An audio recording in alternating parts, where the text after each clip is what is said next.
La Voz del Archivo, un podcast del Archivo General de la Nación. En este espacio conocerás más sobre la labor de nuestra entidad, sus servicios y la importancia de los archivos en la preservación de la memoria del país. Bienvenidos. Este es un programa emitido en Radio UNAL, en el formato de la Memoria de la Nación y que hace parte del repositorio del podcast La Voz del Archivo. Este es el programa del Archivo General de la Nación, Jorge Palacios Preciado, La Memoria de la Nación. Bienvenidos y bienvenidas a este espacio lleno de historia, archivos, memoria y patrimonio documental de Colombia. Es un gusto estar de nuevo con nuestros y nuestras oyentes. Quiero saludar a mi compañero en cabina, Kevin Hernández. Hola Mario, hola a todas las personas que nos están escuchando. Es un gusto estar de nuevo con ustedes. Bueno, en nuestro programa de hoy les queremos comentar que en días recientes la Universidad Externado de Colombia y el sello editorial Ariel lanzaron el libro Contra la Revolución, Pensamiento Reaccionario, una mirada desde Colombia, que recopila varios artículos sobre la historia de las derechas en el país desde la independencia hasta más o menos la mitad del siglo XX. Un libro bastante interesante y que puede ser útil para comprender las configuraciones actuales de la derecha. En el programa de hoy nos acompaña Arnovi Fajardo Barragán, historiador de la Universidad Nacional de Colombia y docente de la Facultad de Finanzas, Gobierno y Relaciones Internacionales de la Universidad Externado de Colombia, coautor de este libro, quien nos hablará sobre historia, política y, por supuesto, pensamiento reaccionario. Bienvenido, Arnovi. Buenos días, muchas gracias por su invitación y es un gusto estar acá con ustedes.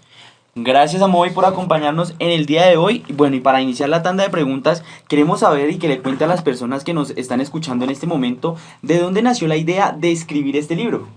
Bueno, este proyecto fue dirigido por los profesores Jorge Iván Cuervo y Diego Jaramillo Mutis de la Universidad Externada en Colombia, pero también participaron otros profesores de otras universidades como José David Cortés de la Universidad Nacional, Elguar Figueroa de la UIS, Tania Luna Blanco, el profesor Jorge Giraldo de EAFIT, también está presente en este proyecto. Y pues la idea esencialmente era pensar si es fácil o es que tan fácil o que tan difícil es hablar de la reacción en Colombia. Pues uno cree que todo pensamiento conservador es pensamiento reaccionario y que estamos como en una cuarta ola de la reacción que tiene que ver con todas las críticas que se le hacen a lo que uno llamaría los movimientos y las ideas progresistas. Entonces en esa coyuntura, pero también un poco como cuestionando algunos de los mitos acerca de la historia política y la historia del pensamiento en Colombia, pues surgió el proyecto de hacer esta publicación. Y ahí se convocaron a diversos profesores, a diversos autores, que han trabajado el tema, que han trabajado temas de historia política, de historia del pensamiento, a los cuales se les invitó a pensar qué es lo que identificarían como lo reaccionario en los momentos históricos y en los autores que han identificado dentro de sus indagaciones históricas. Podemos decir entonces que fue como una sinergia entre docentes de distintas universidades para realizar este libro. Sí, claro que sí, fue una sinergia muy interesante porque además hubo diversas reuniones previas en las cuales se plantearon los problemas de qué es lo que podríamos caracterizar como lo reaccionario en Colombia. Es más, la introducción, un capítulo intermedio y las conclusiones esencialmente son teóricas, es decir, plantean qué es lo que nosotros deberíamos abordar o considerar como reaccionario, mientras que los otros capítulos son más de episodios históricos o de personajes históricos dentro de lo que podríamos llamar la historia de la reacción en Colombia. Perfecto, Arnovi. Ahora me gustaría que nos contara un poco por qué es necesario hacer la historia del pensamiento reaccionario en el país. Bueno, el reto es muy interesante porque generalmente uno está pensando que todo lo conservador es reaccionario y eso no es cierto. Esto es uno de los aportes que quiere promover el libro, y es que sí hay que establecer como unas líneas muy claras de lo que sería ser conservador frente a lo que es ser reaccionario, y sobre todo si queremos construir la figura de reaccionario en Colombia, que es muy distinta a lo que ha ocurrido en otros países. Generalmente el pensamiento reaccionario se ha identificado mucho con Europa, con Francia y con España, para poner los dos ejemplos más claros, y que más llegaron aquí a Colombia, en los cuales pues la reacción en Francia esencialmente era el rechazo a los excesos de la Revolución Francesa, y en el caso de España se estaría viendo, sobre todo en el siglo XIX, un rechazo al liberalismo, a la ilustración, y posteriormente se está hablando de que la reacción termina enfocándose hacia otros enemigos. Por ejemplo, en el siglo XX, esencialmente, junto con esa crítica a la democracia, al liberalismo y estas cosas, hay que sumarle la reacción a los movimientos socialistas, a todo lo que tiene que ver con la izquierda. Entonces hay muchos elementos, tiene muchas caras, hay algunos rasgos comunes, por supuesto, pero también se pueden encontrar momentos, matices con respecto a los problemas frente a los cuales se reacciona, ¿sí? Entonces, en ese sentido, llama la atención identificar el proceso y por qué la necesidad de un estudio como estos aquí en Colombia, donde uno simplemente simplifica las cosas, es decir, que ser conservador es ser reaccionario y pues no, o que cualquier crítica que se le haga en este momento a algunas de las tendencias políticas que se están llevando a cabo, pues simplemente son o reacción o fascismo, y ni siquiera fascismo, simplemente se les descalifica como facha, y con eso se quiere dar como por concluida la discusión, y en verdad eso no es posible hacerlo. Pero, y en este caso, Arnovi, que habla usted de las formas reaccionarias que han habido, pues podemos hablar de diferentes formas, ¿no? Porque, digamos, en el caso de la revolución industrial, pues fue una reacción de diferente manera, ¿no? Pues la reacción tiene que ver con la manera como usted piensa en la sociedad.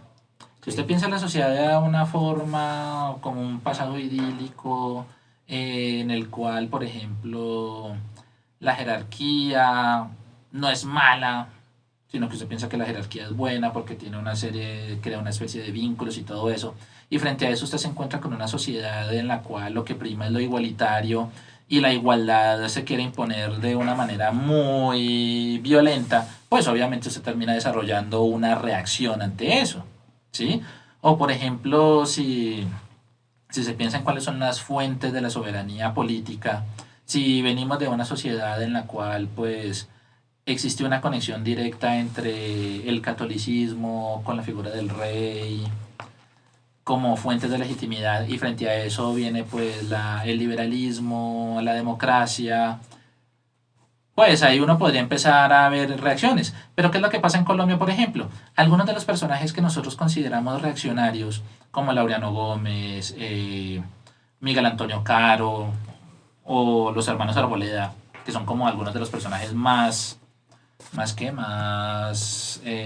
reconocidos dentro de esta tendencia, uno lo que encuentra es que ellos sí son católicos, defienden la Iglesia Católica, pero no son monárquicos. Todos se consideraban republicanos, es decir, reconocían el orden creado después de la independencia, y que a partir de ahí se tenían que hacer unos procesos que permitieran la estructuración de una sociedad basada en el orden, basada en la concordia, que se basara en las jerarquías, pero en unas jerarquías que en vez de discriminar, simplemente establecieran como unos mecanismos de cooperación entre personas que se consideraban superiores, personas que se consideraban inferiores, y en esa vía uno incluso podría decir que Bolívar tuvo sus toques reaccionarios cuando termina haciendo unas críticas muy duras a los resultados de la Revolución de Independencia, a pesar de ser uno de los protagonistas de la Revolución de Independencia. Bueno, Arnold, pues es que con lo que nos está contando, pues ya nos mencionó nombres digamos, de acá del país, de cómo, o sea, cómo influye este pensamiento, ¿sí? A día de hoy, ¿sigue influyendo este pensamiento reaccionario? ¿Cómo, desde su punto de vista, cómo lo ve al día de hoy? Bueno, a pensar como en algún pensador o algún personaje que encarne ideas reaccionarias en Colombia es difícil, por lo mismo que muchas veces simplemente pueden ser ideas conservadoras o simplemente pueden ser críticas que se le hacen a la manera como se están llevando a cabo algunos proyectos sociales y progresistas aquí en Colombia. No sé, yo pienso, por ejemplo, en lo que pasó el año pasado cuando los gobernadores empezaron a utilizar como hashtag en Twitter, lo que ahora llaman X, el escudo nacional y el lema libertad y orden, ¿sí? Para criticar algunas de las formas como se están llevando a cabo las reformas acá y la situación de orden público y todo esto, y se popularizó mucho el hashtag libertad y orden, y algunos trataron de ver eso como una reacción, ¿sí? Y como una crítica directa al gobierno, cuando lo que uno podría simplemente pensar, ya de manera muy más calmada, es que se está reivindicando los ideales básicos de la República que vienen desde el siglo XIX. No está de más recordar que el escudo nacional actual es de 1800, empezó a crear, se creó en 1834 y que el esquema ha sido el mismo, libertad y orden como fundamento de la comunidad política. Y si uno se pone a pensar, eso un reaccionario no tiene nada, sino que tiene como hasta cierto punto como sentido común que hacemos una comunidad política en ambos valores. Uno no se opone al otro, sino que ahí están complementándose. Entonces, el reto es más interesante por eso. Perfecto, Arnold, y muchísimas gracias. Me gustaría que nos contara también un poco, que más bien nos aclarara sobre cuál es esa diferencia entre el pensamiento conservador y el pensamiento reaccionario. Bueno, uno de los aportes que quiere presentar este libro es precisamente esa distinción entre pensamiento conservador y pensamiento reaccionario, porque no todos los conservadores son reaccionarios, y dentro de las personas que nosotros podríamos llamar conservadoras, digo reaccionarias, hay algunos elementos que nos llevan a esta situación.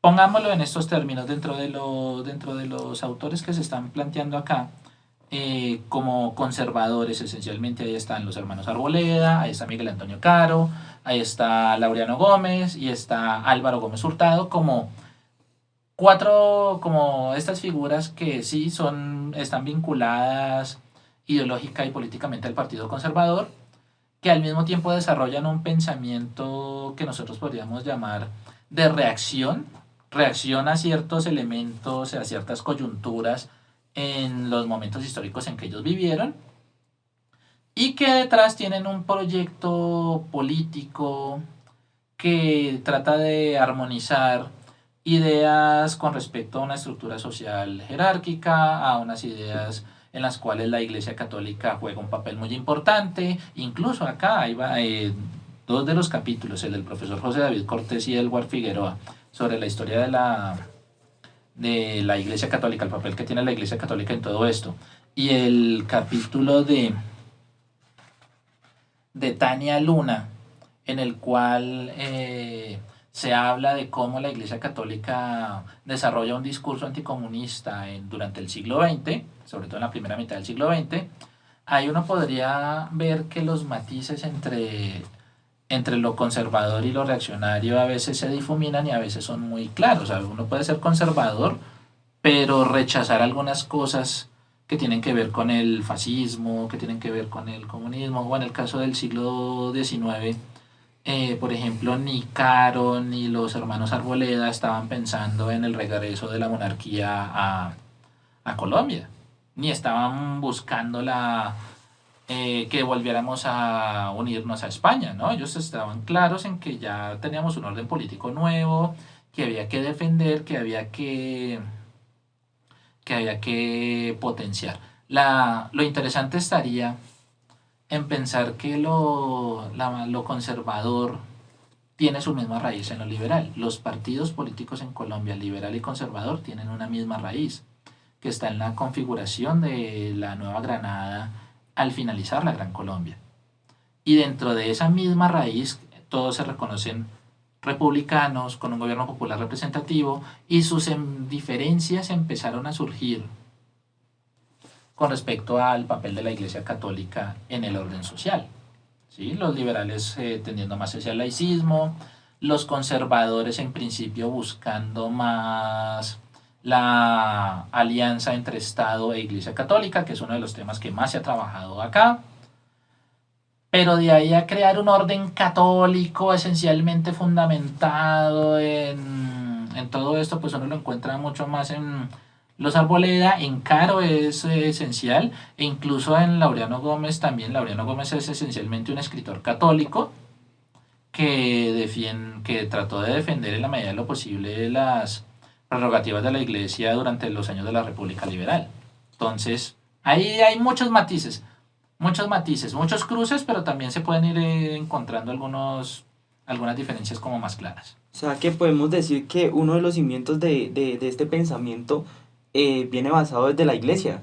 Sí, precisamente por eso fue importante dentro de la concepción del libro encontrar investigadores que trabajaran con detalle las relaciones de la Iglesia con el Estado, porque es evidente que hay que hablar de un pensamiento católico aquí en Colombia y la manera como influyó por la cuestión de los arzobispos, sus pastorales que llegan sobre el pueblo, que le llegan a los curas, pero también incluso mostrar que la Iglesia Católica, a pesar de ser una institución muy sólida, también dentro de ella hay personajes que tienen muchos matices. Hay arzobispos que están mucho más conciliadores con las ideas liberales, con las ideas modernas, y pues también hubo otros arzobispos y obispos, o sea, otros miembros de la institución eclesiástica, que sí entraron más a criticarlo todo y a tener una postura mucho más radical, mucho más de rechazo directo por la manera como eso no solamente afecta pues su doctrina y su conjunto de ideas, sino también cómo eso permea en la manera como evoluciona la sociedad, que ellos ven pues con los errores y todo esto. Arnovis, hablando ya digamos de fuentes, yo quisiera saber pues usted como autor y los demás autores que pues construyeron este libro contra la revolución, ¿cuáles fueron los distintos autores que más citaron para realizar este libro? Bueno, el núcleo básico del libro pues está en conocer al menos a grandes rasgos qué es lo que nosotros consideramos qué es lo que se ha considerado en la historia de las ideas políticas como pensamiento reaccionario. Y esencialmente ahí hay varias figuras. Esencialmente está Joseph de Maistre, que es uno de los grandes críticos de la Revolución Francesa.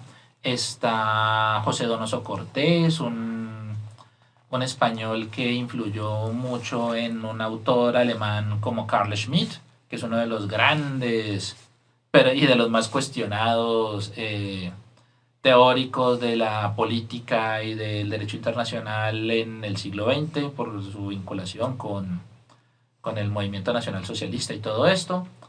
Pero también ya luego de conocer cómo está este acervo general de autores y pues algunos de los críticos de ellos como Isaiah Berlin y demás, pues el reto fue ver cómo cada autor empieza a buscar dentro de sus fuentes y de sus investigaciones elementos para la discusión. Por ejemplo, el texto de Tania Luna se basa mucho en pastorales católicas que se desarrollaron contra pues todo el discurso comunista en Colombia. Por ejemplo, el trabajo de Natalia León Soler, que es muy interesante y que habla de las mujeres reaccionarias que se oponían al sufragio femenino en Colombia en los años 30, en los años 40, se basa mucho en crítica en la lectura de prensa, ¿sí?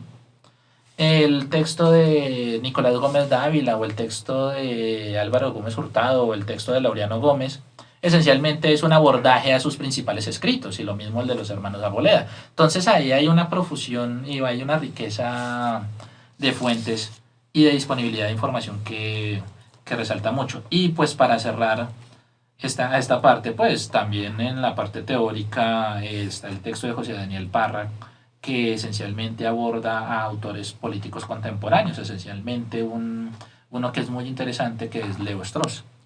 Bueno, Arnold, pues muchas gracias por lo que nos ha contado hasta el momento. Yo quiero hacer una pregunta y va más arraigada a lo que es el tema de la publicación del libro. Este libro, ¿cuándo se publica? Digamos, en el diseño de la portada, porque la portada se presenta pues como una mujer que está sacando el dedo del medio y este tipo de cosas. Cuéntenos un poco esto. Bueno, este proceso es largo porque llevamos en la realización de este libro varios años y pues también ahí nos cayó un poco como el efecto de la pandemia y todo eso, pero el proyecto ya tenía varios años de realización mientras llamábamos se hizo la convocatoria por parte de Jorge Iván y de Diego, y mientras nos poníamos en comunicación, establecíamos las reuniones, ya fueran virtuales o por correo, y también pues algunos diálogos de esta manera. Luego vino pues la elaboración de los textos, la revisión, el proceso de evaluación por pares y todo lo demás. Y pues buscar una buena difusión, que no solamente fuera un libro académico, es un libro académico, obvio, pero también que le llegara a más población. Por eso se hizo la alianza entre el externado con el sello Ariel, y las personas del sello Ariel sí se la jugaron mucho con, digámoslo así, con coger a uno de los referentes de la revolución, que es Marianne, la imagen de Marianne del famoso cuadro de la libertad guiando al pueblo de Delacroix, porque esa es la cara de ella. Lo que llama la atención es que mientras que Marianne aparece con el pecho desnudo y todo eso, acá jugaron con ponerla muy vestida, muy recatada, pero al mismo tiempo con una actitud desafiante. Por eso muestra el dedo de la mitad en una actitud desafiante mientras coge un fusil ahí también. Entonces juegan con eso. El pensamiento reaccionario siempre va a buscar la pelea. O sea, un reaccionario siempre busca la pelea. Pero al mismo tiempo que busca la pelea, un reaccionario siempre tiene claro su visión del mundo, ¿sí? Y eso es clarísimo en un personaje como Nicolás Gómez Dávila, que es uno de los ensayos con los que se cierra este libro, que es considerado como el gran autor reaccionario por excelencia en Colombia. Correcto, Arno. Y bueno, muy interesante todas estas temáticas que aborda este libro. Y ya para finalizar, ya llegando próximos al final de nuestro programa, me gustaría que le contara a nuestras y nuestros oyentes por qué hay que leer este libro, y usted qué le diría a una persona de izquierda o liberal para que lea el libro. Bueno, ¿por qué hay que leer este libro? Es un trabajo que llama mucho la atención y que trata de cuestionar algunos de los tópicos que han caracterizado la historia de Colombia. Es decir, analizar de manera crítica el papel de la Iglesia Católica, el papel de las mujeres, el papel de ciertos personajes, ¿sí? No simplemente decir que tratar de descalificarlos. O sea, una lectura de este tipo de libros llama mucho al ejercicio de la reflexión y a salir del prejuicio, ¿sí? Porque un libro de pensamiento reaccionario en Colombia acá, pues uno diría, pues reaccionario Laureano es el monstruo, Laureano es el responsable de la violencia política en Colombia, y ya con eso ya uno lo descalifica y no hace el ejercicio de dialogar con él, con las ideas de él, ¿sí? Entonces, esta es la invitación no solamente a las personas liberales o las personas de izquierda, sino a el público en general, es a que simplemente por medio de este libro se cuestionen algunos de los tópicos y de los clichés que existen dentro de la historia de las ideas y de la historia política en Colombia, ¿sí? Porque lo que puede ocurrir es que usted pueda terminar estando de acuerdo con algunas ideas con respecto al orden, con respecto a la república, con respecto a la libertad, con respecto a los temores de los excesos, y usted puede terminar preguntándose si por estar de acuerdo con esas ideas, usted es reaccionario, o si por el contrario, la manera como se construye la imagen del reaccionario es una caricatura de lo que pudo haber sido en realidad. Correcto, profesor. Muchísimas gracias por estar en este espacio contándonos, bueno, sobre este libro tan interesante. Invitamos a nuestras y nuestros oyentes a que estén pendientes de este lanzamiento, el libro Contra la Revolución, Pensamiento Reaccionario, una mirada desde Colombia y que recopila varios artículos sobre la historia de las derechas en el país desde la independencia hasta más o menos la mitad del siglo XX. Muchísimas gracias, profesor, por estar en este espacio. A ustedes muchísimas gracias por la invitación y acá siempre a la orden para lo que se pueda necesitar. Correcto, profesor. Muchísimas gracias. De esta manera llegamos al final de este episodio en La Memoria de la Nación, un programa realizado por el Archivo General de la Nación y transmitido a través de Radio UNAL. Muchas gracias, profesor Arnovi. Muchas gracias a todas las personas que nos acompañaron en este nuevo programa y nos escuchamos en un nuevo episodio. Hasta pronto.